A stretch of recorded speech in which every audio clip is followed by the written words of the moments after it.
Hello YouTube, I'm coming to you today with another controller review, and today it is the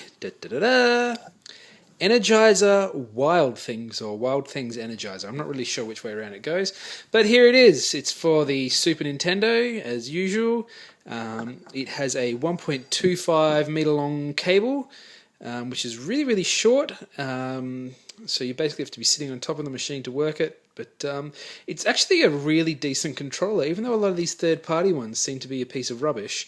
This one seems to be a fairly high build quality. I was really quite skeptical because this is the effectively the D-pad of the little joystick here.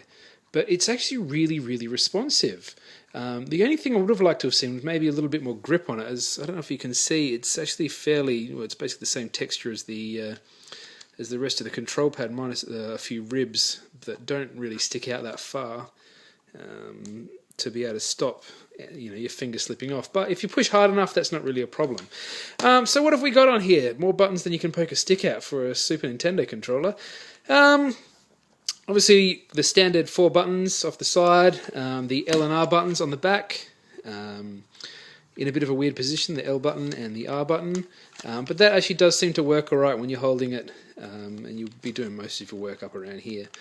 Now up top here we've got the slow function, which I've never really liked, but it's basically where they hit the start button, on off, helps you get through a tricky bit in a level for some games. So there's slow, and there's also super slow, which is obviously longer pauses between the presses.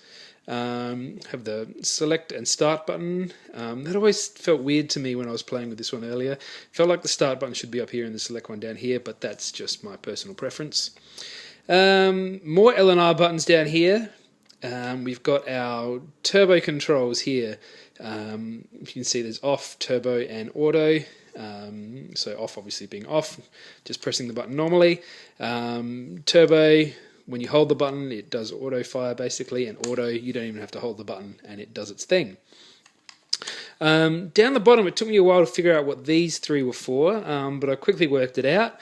This is a programmable button here. I thought it was a start button due to the little S, start or select, but no, it's a programmable button, so you can select, for instance, over here, we've got, left, right, or left and right at the same time, so every time you press that, it'll effectively be pressing the same button again. The same button you've selected, sorry. So if there weren't enough L and R buttons, there's a few more for you, or if you'd like, A and B buttons, or X and Y. Doesn't do the start and select ones though, so it's purely these 6 here that you can choose from to make that an extra one if you so desire. Overall, it's actually a really decent controller. I'd probably give it, I don't know, maybe an 8 out of 10. Points going down just for the texture on top there, but like I said, really responsive. One of the other things I didn't really like, but this is again, it's just personal preference. I know a lot of people don't really care about this, but I really quite like the low profile buttons, and these ones, as you can kind of see, they're a bit of a press to get down, but I notice a lot of the new controllers do that anyway. So again, personal preference, but in all, it's decent controller. Could have done with a bit more cord. 1.25 is pretty short. But yeah, if you're thinking of getting one, I'd highly recommend it. There you go. Wild Things Energizer.